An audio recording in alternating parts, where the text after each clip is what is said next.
Hey there, everyone. This is just gonna be, it's kind of a response video. But it's also just a kind of game-related memories video. And apparently it's the 25th anniversary of Street Fighter 2. And Street Fighter 2 was like a kind of cultural phenomenon. I mean, it was like a kind of thing that took over a lot of people's lives back when it came out. And you think like that sounds stupid, but like it seriously was like a thing. Like myself and my friends based a lot of what we were doing on for a while. Like we did a lot of stuff based around Street Fighter 2, and we made friends based on Street Fighter 2. We made enemies based on Street Fighter 2. We had gatherings based on Street Fighter 2. It was a big thing. It was something that we did pretty much every day. And this is like I said, this is kind of a response to the video Happy Console Gamer Johnny Millennium did about Street Fighter 2. And I have my own kind of stories about Street Fighter 2 that are similar. I mean, he has some similar stories to what I have, but I guess I'll start with Street Fighter because originally I played fighting games in the arcade previous to Street Fighter 2. There were fighting games, but I played them entirely in the arcade. So my earliest one, like Johnny's, was Karate Champ. And if you've ever played Karate Champ in the arcade, not on the Nintendo, in the arcade, and it came out much earlier than the Nintendo version, and it was fun in the arcade because it didn't have buttons; it just had two joysticks. So like you had to do moves by like doing the joysticks in opposite directions, or both up and down, or together, and you'll do different moves. So there's actually a lot of kind of strategy to Karate Champ, more than you'd expect for a game that has no buttons. But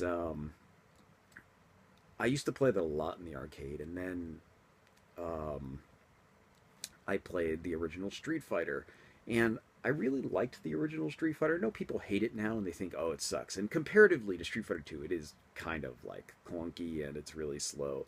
But when it came out, it was really good because comparing Street Fighter 1 to Karate Champ, and it's like a whole different level.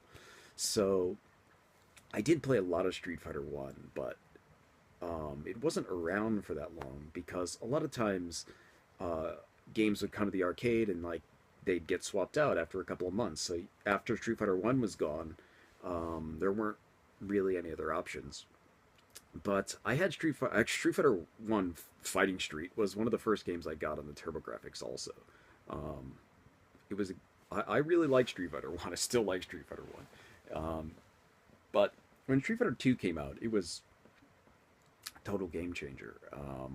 And I mean, historically, if you know about fighting games, you know Street Fighter 2 was like the thing. Everybody played Street Fighter 2. And I had actually played Street Fighter 1, and I knew how to do special moves, which was like makes you super strong in Street Fighter 1. I mean, if you've ever played it, it's really hard to get moves off, but in Street Fighter 2 it's really easy. Comparatively, it's like night and day. You can't even, even if you know the motions in Street Fighter 1, like it's really hard to get them off consistently. Street Fighter 2 you can get them off consistently. And that made it great. I mean, we'd play every day after school at a 7-Eleven. And this is this is an important point because as I mentioned, there were kind of um, people who hung out at the convenience stores, and there's not every convenience store in town had video games, but there were three major convenience stores in town that had video games. Two 7-Elevens, one 7-Eleven on the like opposite side of town, and then one 7-Eleven that was like on my way home from school. And then there was another convenience store called the Blue Duck that had arcade games. And you know, we meet all these people. All we all went to the same kind of high school or junior high, I think, at the time when Street Fighter 2 came out. Maybe 25 years ago. I'm gonna try to think of how old I was. Yeah, junior high.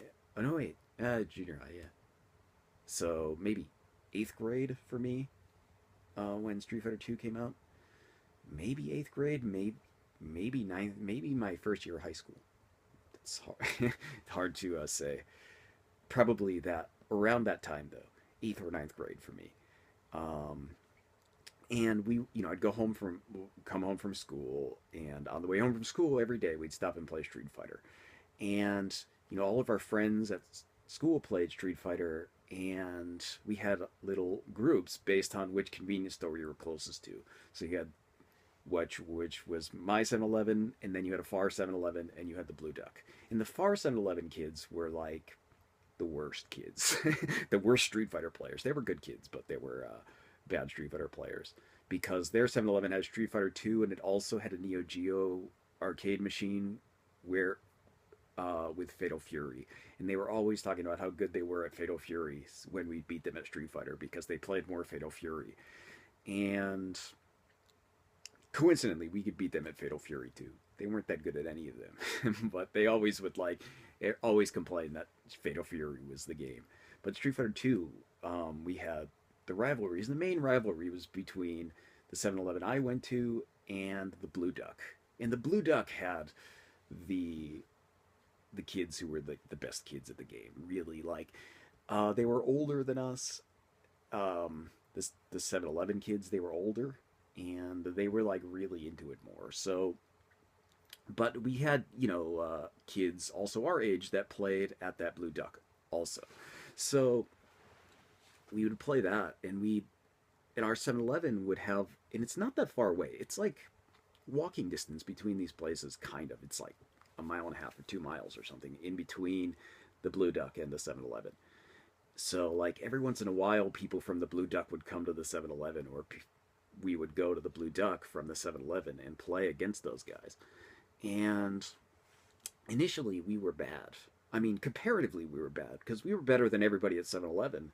But, and this is like, there were really like two or three kids at 7-Eleven who were really good. There were like five or six kids who'd play every day, but there were only two or three of us who were like really the best, and really probably two of us were um, um, good enough to like actually hold a candle to people of the Blue Duck. And these people so we had like a rivalry back and forth where sometimes we would hang out and we would all go to the one convenience store and have like a tournament or something, or we would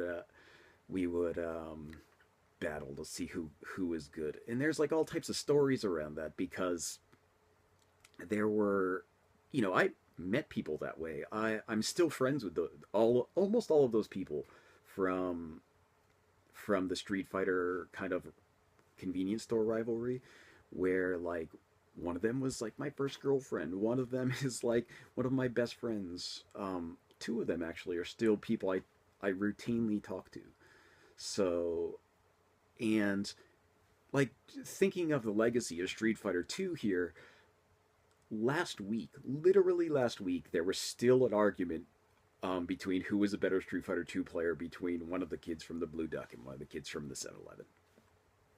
And this is like it's like, again, it's like a 25-year rivalry that's still going for a game that I think a lot of people don't, even though like it does have a lot of credit, like it doesn't have the kind of credit that people give to this kind of thing that can last you 25 years. A rivalry in a game that can last you 25 years. Think about that. It's the kind of thing like you couldn't imagine happening now with pretty much anything.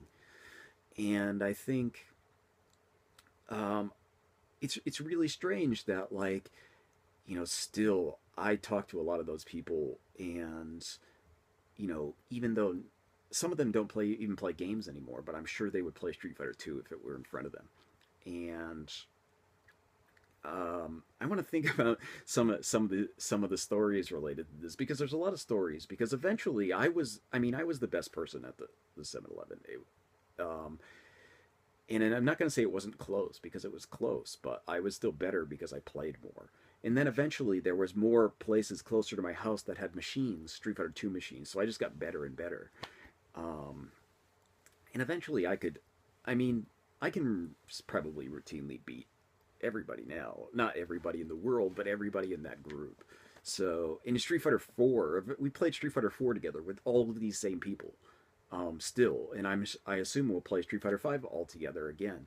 But in that case, I'm just way better than them. I'm better than them now.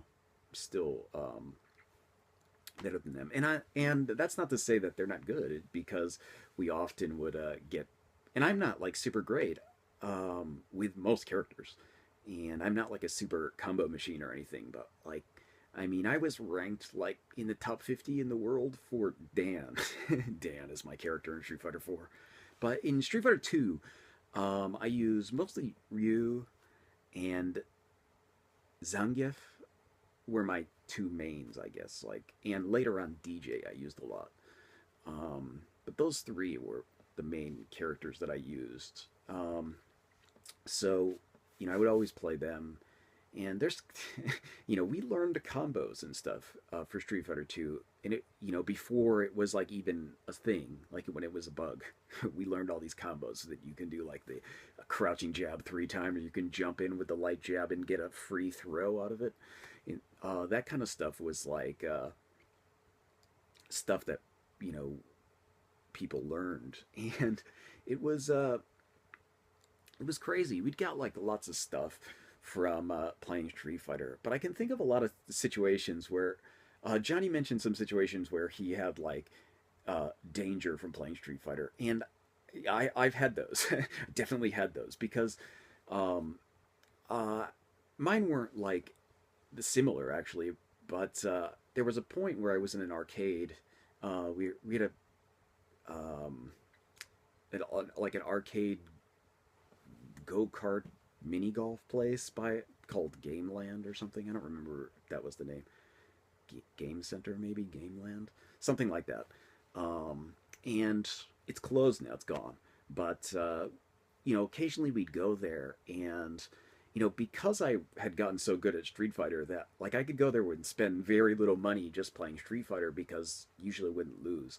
And one time I went there and I was like playing, and like this huge guy and his girlfriend came over, and like like imagine like huge like bodybuilder dude, and I'm like 15 at this time. Like I'm not like a huge dude, and when I was 15 I was definitely not a huge dude.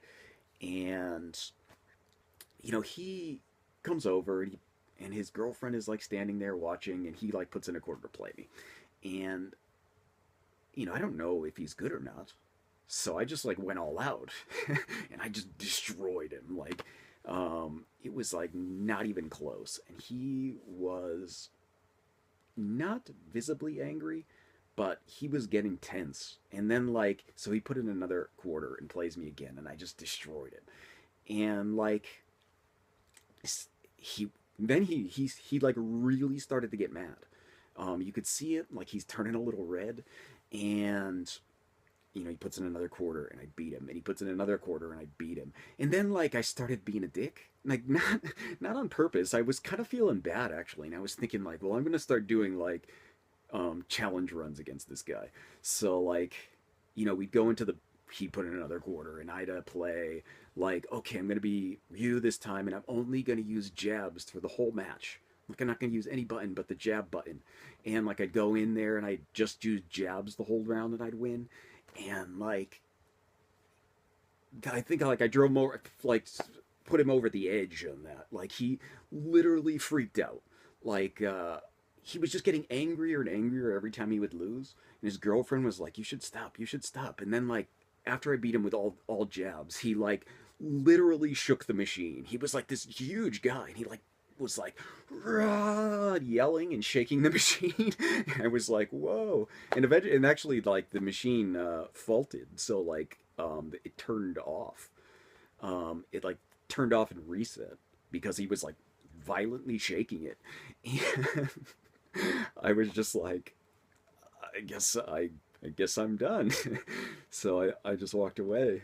But that was like probably the most dangerous situation, where like that guy could have murdered me. He could have just picked me up and twisted me in half. Like he was just this huge roid rage dude. And that kind of stuff happened with Street Fighter.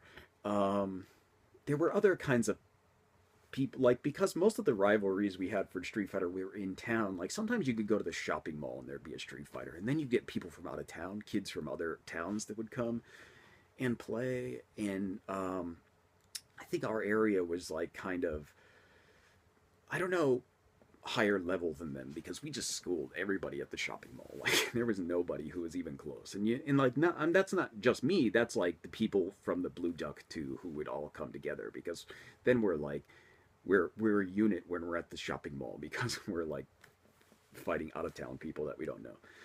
Um, but yeah, I think Street Fighter Two like eventually it had a million editions. So and mostly we played on Champion Edition because it was the one that was usually at the convenience store. But eventually there was a kind of a pool hall by my house that got like this bizarre hacked version.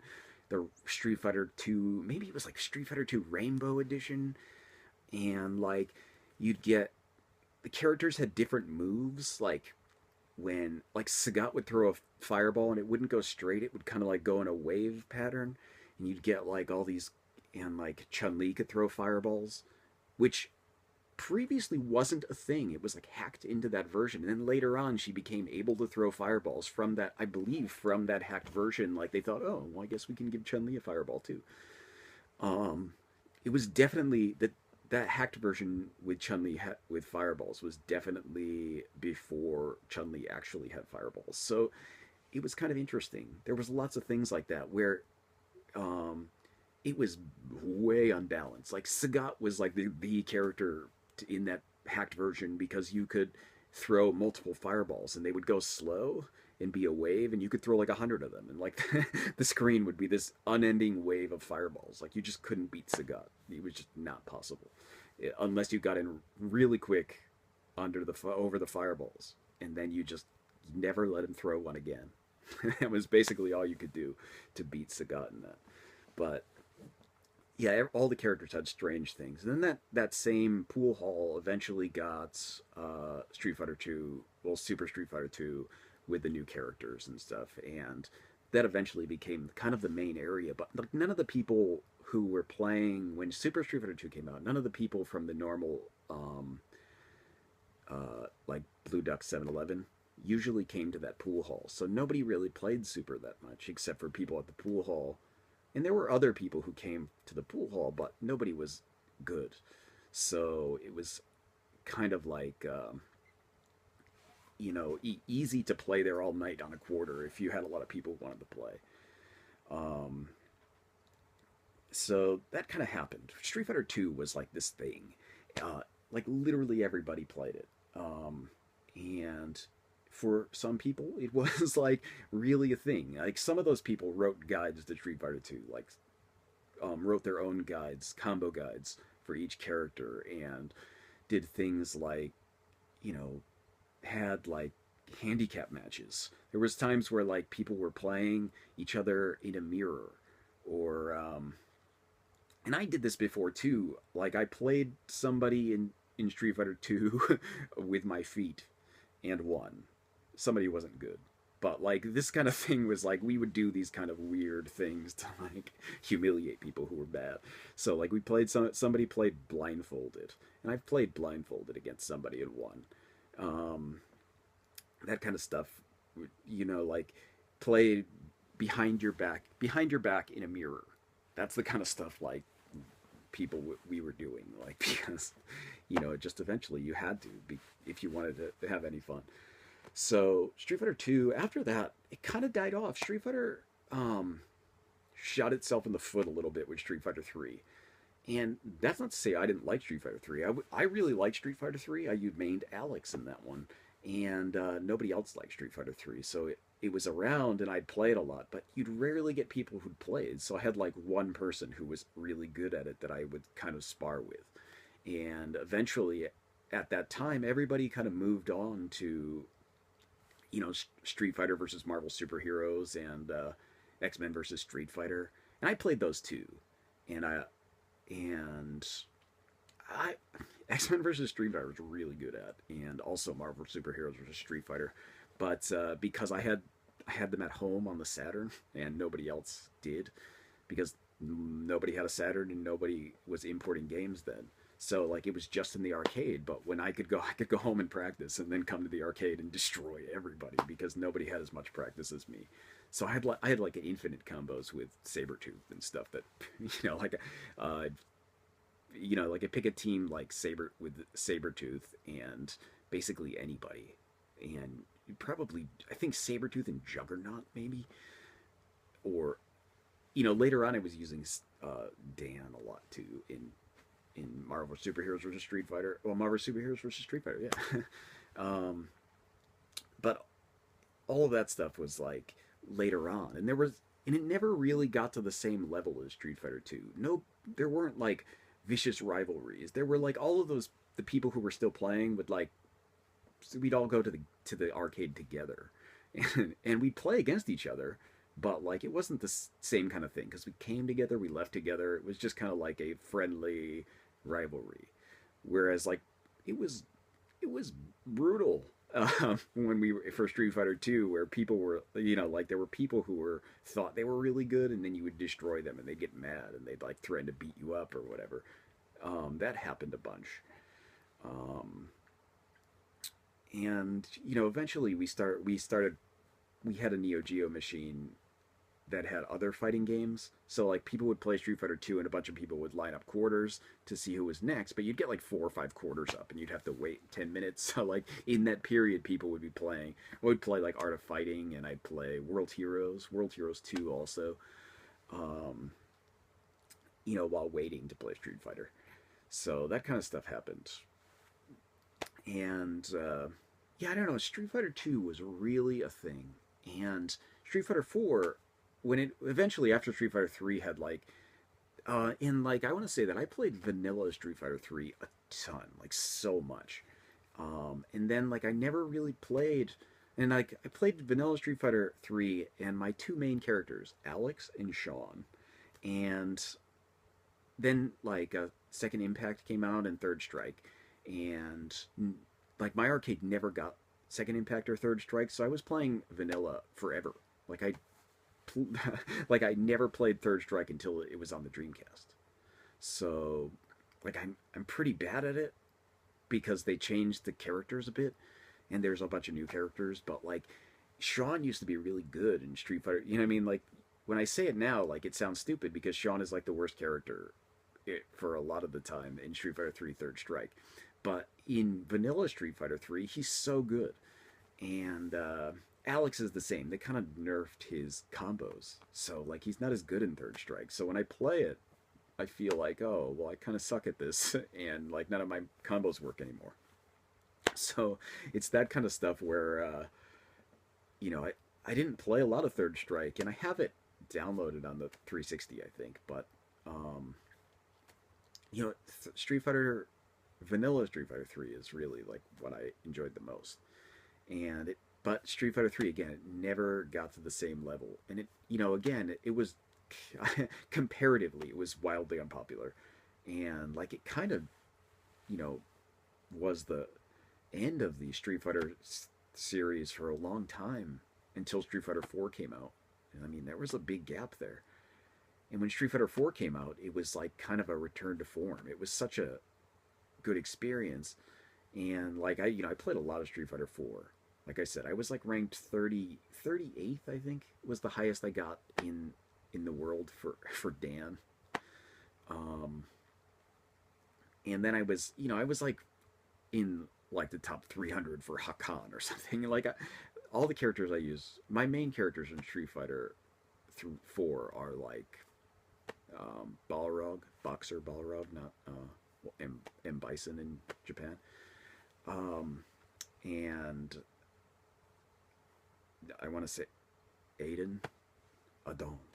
And I'm not sure how the English pronunciations are actually, because we in Street Fighter 1 we call them Aiden, but obviously in the Street Fighter 4 the pronunciation is Adon. So and I used Hakan a lot and Dan all the time. Um, but my best character is not Dan, even though like I was ranked really high. With my best character is Balrog. Um,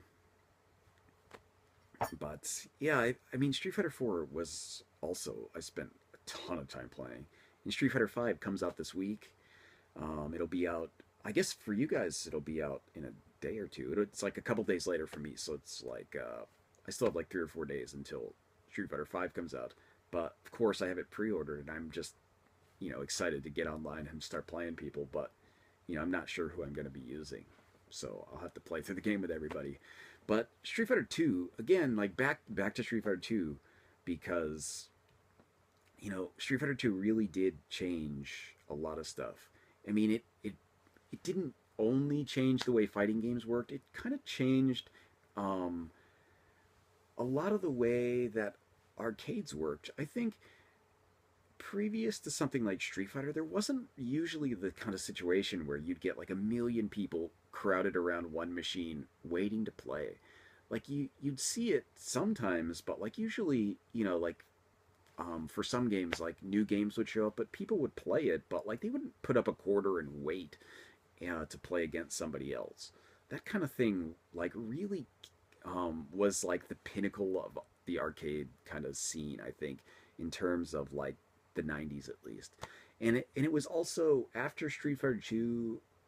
When Street Fighter Two came to home consoles, it was passable, unless like you're on the 3DO, and that's pretty good. And but like after about that time, when games from the arcade started being portable to consoles in a way that they were actually like similar to the arcade instead of like this kind of low quality facsimile, which was like previously what you got.